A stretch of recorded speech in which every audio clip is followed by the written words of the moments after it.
الحمدللہ رب العالمین والصلاة والسلام علی سید المرسلین۔ معزز طلبہ کرام، علم نحو کا آج دوسرا دن ہے، دوسرا سبق انشاءاللہ ہوگا۔ آج کے سبق میں ہم نے اسم کی بنیادی طور پر جو تقسیم کی گئی ہے اس کے بارے میں گفتگو کریں گے۔ اسم کی ویسے تو بہت ساری اقسام ہیں، لیکن بنیادی طور پر اگر ہم دیکھیں تو اس کی 4 قسمیں بنا سکتے ہیں۔ ایک اسم کی تقسیم ہے تعریف و تنکیر کے اعتبار سے، دوسری ہے تذکیر و تانیث کے اعتبار سے، تیسری ہے افراد کے اعتبار سے، اور چوتھی ہے اعراب اور بنا کے اعتبار سے۔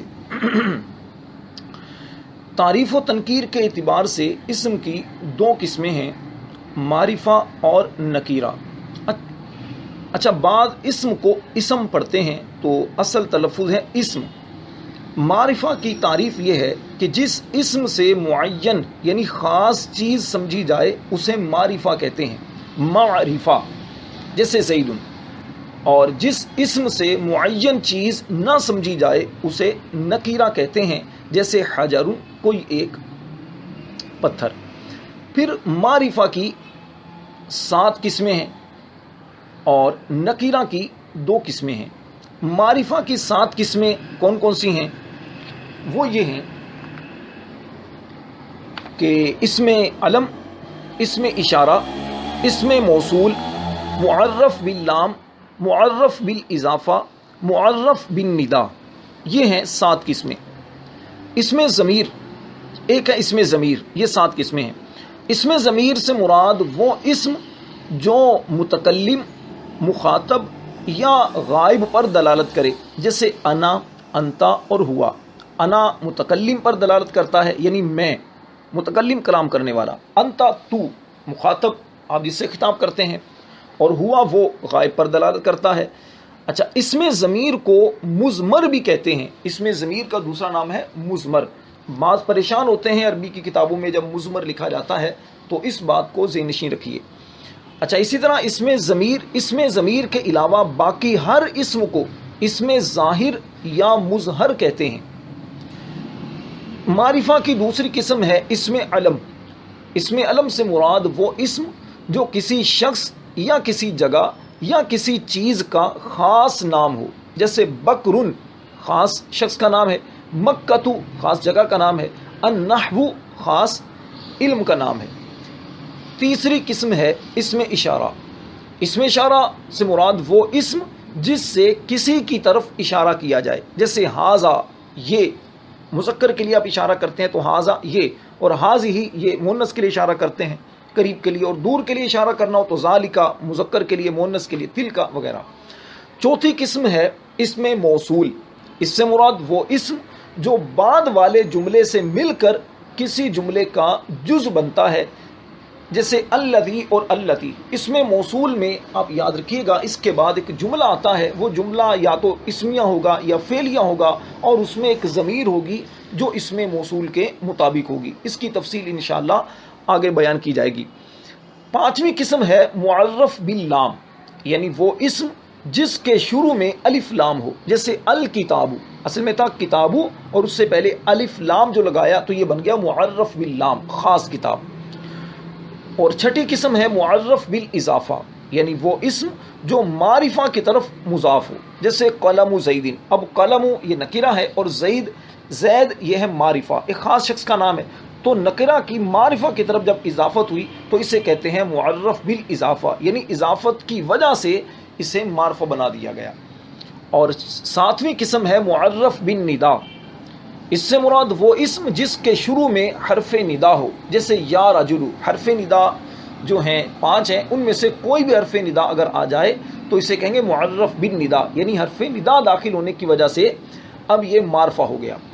اچھا، ایک بات یاد رکھیے گا کہ معرفہ کے علاوہ باقی جو اسما ہوتے ہیں وہ ہوتے ہیں نکرہ ہوتے ہیں، جتنے بھی اسم ہیں وہ نکرہ ہوں گے، جیسے عبد، مؤمن، طفل، رجل وغیرہ۔ اچھا، نکرہ کے بارے میں نے جیسے بیان کیا تھا کہ اس کی 2 قسمیں ہیں، نکرہ مخصوصہ اور نکرہ غیر مخصوصہ۔ نکرہ مخصوصہ سے مراد وہ اسم نکرہ جو صفت لگا کر یا کسی دوسرے اسم نکرہ کی طرف مضاف کر کے خاص کیا جائے، جیسے قصر رفیع بلند محل. اب قصر یہ بھی نکرہ ہے اور رفیع یہ بھی نکرہ ہے، تو قصر کی صفت رفیع اس میں نکرہ سے لگائی گئی تو یہ بن گیا قصر اب نکرہ مخصوصہ. اچھا، ریش قلم، قلم کا نب. اب ریش یہ نکرہ ہے اور قلم یہ بھی نکرہ ہے، تو ریش کی اضافت کی گئی نکرہ کی طرف تو یہ بن گیا نکرہ مخصوصہ، اس میں کچھ خصوصیت آ گئی. دوسری قسم ہے نکرہ غیر مخصوصہ. اس سے مراد وہ اس میں نکرہ ہے جو اضافت اور صفت سے خاص نہ کیا جائے، نارمل جو نکرہ ہوتا ہے، جیسے زہرتن پھول یا کلی، اور بحرن سمندر، اور اس طرح اور بھی بے شمار اس کی مثالیں موجود ہیں. یہ تو اسم کی تقسیم ہوئی تعریف و تنکیر کے اعتبار سے. اب اسم کی دوسری تقسیم ہے تذکیر و تانیث کے اعتبار سے. تذکیر و تانیث کے اعتبار سے اسم کی دو قسمیں ہیں، مذکر اور مؤنث. مذکر سے مراد وہ اسم جس میں تانیث کی علامت نہ ہو، مؤنث ہونے کی علامت نہ ہو. جیسے غلامن، مؤنث ہونے کی علامت کیا ہے یہ میں انشاءاللہ بیان کرتا ہوں. اور مؤنث وہ اسم کہ جس میں تانیث کی علامت ہو اسے مؤنث کہتے ہیں. جیسے امرأتن، یہاں پر تا مؤنث کی علامت ہے. اچھا، پھر تانیث کی تین علامتیں ہیں، اس کو ذہن نشین کر لیں. ایک تو ہے گول تا، جیسے بقرۃن میں تا ہے، اور دوسری ہے الف مقصورہ. الف مقصورہ جیسے بشرا، یعنی اب اس کو یاد کرنے کے لیے کھڑا زبر یاد کر لیں، کھڑا زبر جو ہوتا ہے جیسے بشرا. اچھا، اور تیسری تانیث کی علامت ہے الف ممدودہ، جیسے صفراء. اگر آپ تجوید کچھ جانتے ہیں تو مد متصل جو ہوتی ہے تو وہ الف ممدودہ. اچھا، ایک بات یاد رکھیے کہ اسم کے آخر میں جس الف کے بعد حمزہ نہ ہو اسے الف مقصورہ، اور جس الف کے بعد حمزہ ہو اسے الف ممدودہ کہتے ہیں. یہ بڑی اچھی پہچان ہے، اس کو ذہن نشین رکھیں. جیسے صغرا، حمراء. صغرا الف مقصورہ اور حمراء یہ الف ممدودہ. مؤنث کی بنیادی طور پر دو قسمیں بنتی ہیں، مؤنث حقیقی اور مؤنث لفظی. مؤنث حقیقی یعنی جس مؤنث کے مقابلے میں نر جاندار ہو اسے مؤنث حقیقی کہتے ہیں. جیسے مرأتن عورت ہے، تو اس کے مقابلے میں جو نر ہے مرد آئے گا، جاندار ہے. اور جس مؤنث کے مقابلے میں نر جاندار نہ ہو اسے مؤنث لفظی کہتے ہیں. جیسے ورقتن، تو اس کے مقابلے میں نر جو ہے وہ جاندار نہیں ہے، ورقہ پیچ. اچھا، ایک دو قاعدے اس کے اچھی طرح ذہن نشین کر لیں کہ جو اسما مؤنث کے لیے استعمال ہوتے ہیں وہ مؤنث ہوتے ہیں اگرچہ اس میں تانیث کی علامت نہ بھی ہو. جیسے امن ماں، یہ عورت ہی کو کہا جاتا ہے. اختن بہن، یا بنتن زینب مریم. اب اس کے آگے اگرچہ آپ کو مؤنث کی علامت نظر نہیں آ رہی لیکن یہ استعمال ہی مؤنث کے لیے ہوتے ہیں تو اس کو مؤنث ہی کہیں گے. اچھا، اسی طرح بعض اسما میں لفظاً تانیث کی علامت نہیں ہوتی لیکن وہ مؤنث ہوتے ہیں، اس کو مؤنث سماعی کہتے ہیں. یعنی عربوں سے ہم نے ان کو سنا کہ وہ اس کو مؤنث استعمال کرتے ہیں تو ہم بھی اس کو مؤنث ہی استعمال کریں گے. جیسے اردن، شمسن، دارن، نارن، اور اس کے علاوہ اور بھی کئی ہیں جیسے ملکوں کے نام ہیں. اچھا، اسی طرح ایک قاعدہ یہ ہے کہ بعض اسما جو مذکر اور مؤنث دونوں طرح استعمال ہوتے ہیں، ایسے بھی ہیں کہ جو مذکر مؤنث دونوں طرح استعمال ہوتے ہیں. جیسے سبیل، طریق، حال. اب یہ مؤنث بھی استعمال ہو جاتے ہیں اور مذکر بھی استعمال ہوتے ہیں. اچھا، ایک بات یہ ذہن نشین رکھیے کہ جو اسم مذکر کا نام ہو یا صرف مذکر کے لیے بولا جاتا ہو وہ مذکر ہی کہلائے گا چاہے اس میں تا ہو. جیسے طلحۃ. اب طلحہ ایک مرد کا نام ہے، اس کے آگے اگرچہ آپ کو تا نظر آ رہی ہے لیکن اس تا کی وجہ سے آپ اس کو مؤنث نہیں کہہ سکتے. اسی طرح خلیفۃ، خلیفہ بادشاہ، حکمران جو اسلامی سلطنت کی خلافت کی ذمہ داری جس کے پاس ہوتی ہے، اگرچہ اس کے آخر میں آپ کو تا نظر آتی ہے لیکن یہ تا مؤنث، اس تا کی وجہ سے آپ اس کو مؤنث نہیں کہیں گے. اچھا، اسم کی تیسری تقسیم ہے افراد کے اعتبار سے. افراد کے اعتبار سے اسم کی تین قسمیں ہیں، واحد، تثنیہ اور جمع. واحد کی تعریف کہ جس اسم سے ایک فرد سمجھا جائے اسے واحد یا مفرد کہتے ہیں. جیسے مسلمن ایک مسلمان مرد. اور جس اسم سے دو افراد سمجھے جائیں اسے تثنیہ یا مثنیٰ کہتے ہیں، جیسے مسلمانی، اور جس اسم سے دو سے زیادہ افراد سمجھے جائیں اسے جمع یا مجموع کہتے ہیں، جیسے مسلمون۔ اچھا، یہ دوسرے جو آپ کے سامنے میں نے اصطلاحات استعمال کیے ہیں جیسے مفرد یا مثنیٰ یا مجموع، یہ عربی کی کتابوں میں عام طور پر اس طرح لکھا جاتا ہے، یہ اصطلاحات استعمال ہوتی ہیں، تو ان کو ذہن نشین رکھنا چاہیے، ورنہ طلباء پریشان ہوتے ہیں کہ یہ مثنیٰ کیا ہے، مجموع کیا ہے۔ یہ آپ کے اگر ذہن میں ہوگا تو انشاءاللہ سمجھنے میں بہت آسانی ہوگی۔ اچھا، یاد رکھیے کہ جمع کی بنیادی طور پر دو قسمیں ہوتی ہیں، یا تو جمع سالم ہوگی یا جمع مکسر ہوگی۔ جمع سالم کا مطلب یہ کہ وہ جمع کہ جس میں واحد کا صیغہ سلامت ہو، یعنی واحد سے جمع بناتے وقت واحد کا صیغہ سلامت ہو، اسے جمع سالم یا جمع تصحیح کہتے ہیں۔ جمع سالم کا دوسرا نام ہے جمع تصحیح، جیسے زیدونا، زیدون سے زیدونا۔ اور جس جمع میں واحد سے جمع بناتے ہوئے واحد کا صیغہ سلامت نہ رہے بلکہ ٹوٹ جائے اسے جمع مکسر یا جمع تکسیر کہتے ہیں، جیسے نہرن سے انہارن۔ اب کیسے ٹوٹا؟ اب اس میں کبھی درمیان میں کسی حرف کا اضافہ کیا جاتا ہے، کبھی شروع میں، کبھی آخر میں، اس طرح اس کے اضافہ کر دیا جاتا ہے، تو واحد کا جو صیغہ ہوتا ہے، جو اس کی ایک ترتیب ہوتی ہے، وہ ٹوٹ جاتی ہے، جیسے کتاب سے کتب ہے۔ اچھا، جمع سالم کی پھر دو قسمیں بنتی ہیں، جمع مذکر سالم اور جمع مؤنث سالم۔ جمع مذکر سالم اور جمع مؤنث سالم، اس کے بنانے کا طریقہ کیا ہے؟ یعنی جو جمع واحد کے آخر میں واو اور نون لگانے سے یا پھر یا اور نون لگانے سے بنائی گئی ہو اسے جمع مذکر سالم کہتے ہیں۔ جمع سالم کی تعریف آپ کو بتا دی۔ اب وہی اگر مذکر کی ہوگی تو جمع مذکر سالم، وہی جمع اگر مؤنث کی ہوگی تو جمع مؤنث سالم، یعنی واحد کا صیغہ اگر سلامت رہتا ہے مذکر میں تو مذکر سالم، اور اگر مؤنث میں سلامت رہتا ہے تو جمع مؤنث سالم۔ اچھا، جمع مذکر سالم کی مثال جیسے صالحون سے صالحون۔ اب اس میں دیکھیے صالحون، صالح یہاں تک بالکل سالم ہے، آگے واو اور نون کا اضافہ کیا گیا، اور صالحین، صالحون سے صالحین، یہاں پر بھی دیکھیے صالح پورا بالکل سالم ہے اور آگے یا اور نون کا اضافہ کیا گیا، تو یہ جمع مذکر سالم ہو گئی۔ جمع مؤنث سالم بنانے کا طریقہ یہ ہے کہ جو جمع واحد کے آخر میں الف اور تا بڑھا کر بنائی گئی ہو اسے جمع مؤنث سالم کہتے ہیں، جیسے صالحتن سے صالحاتن یا صالحاتن۔ اب اس میں الف اور تا کا آخر میں اضافہ کیا گیا۔ اچھا، ایک بات اور فائدے سے خالی نہیں ہے کہ افراد کے اعتبار سے جمع کی دو قسمیں بنتی ہیں، جمع قلت اور جمع کثرت، یعنی جمع کے اندر کتنے افراد ہیں اس اعتبار سے جمع کی دو قسمیں بنتی ہیں۔ ایک تو ہے جمع قلت اور دوسری جمع کثرت۔ جمع قلت جو جمع 3 سے لے کر 10 افراد تک کے لیے بنائی گئی ہو اسے جمع قلت کہتے ہیں، جیسے قلم سے اقلام۔ اس سے مراد یعنی کہ 10 قلم سے 10 قلم کے اندر قلم ہوں گے یا 10 قلم ہوں گے، اور جو جمع 11 سے لے کر لا تعداد افراد کے لیے بنائی گئی ہو اسے جمع کثرت کہتے ہیں، جیسے کتاب سے کتب اور مسجد سے مساجد۔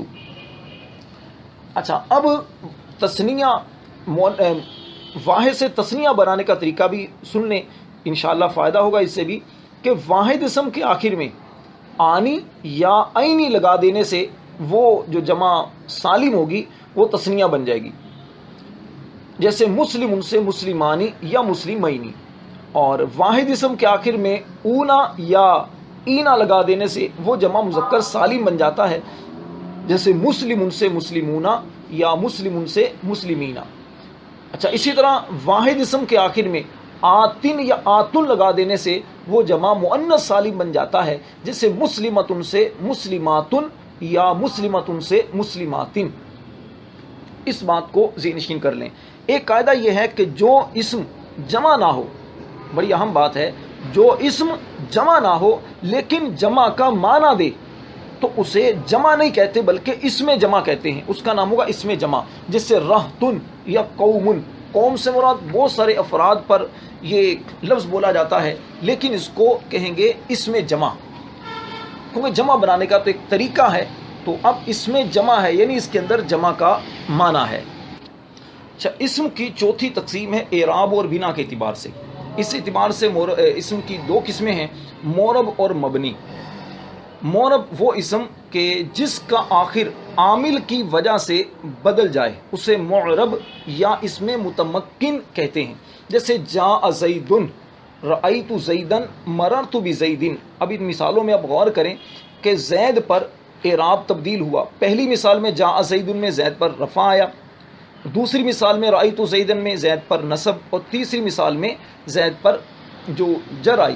تو اس کی وجہ کیا بنی کہ پہلی مثال میں زید کا عامل چونکہ جاء فعل ہے اور فاعل ہونے کی وجہ سے رفع آئی، دوسری مثال میں زیدن کا عامل چونکہ فعل اور فاعل ہیں تو آگے انہیں مفعول کی حاجت ہے تو زیدن مفعول ہونے کی وجہ سے منصوب ہوا، اور تیسری مثال میں زید سے پہلے حرف جر ہے تو حرف جر کا مدخول ہونے کی وجہ سے زید پر جر آئی.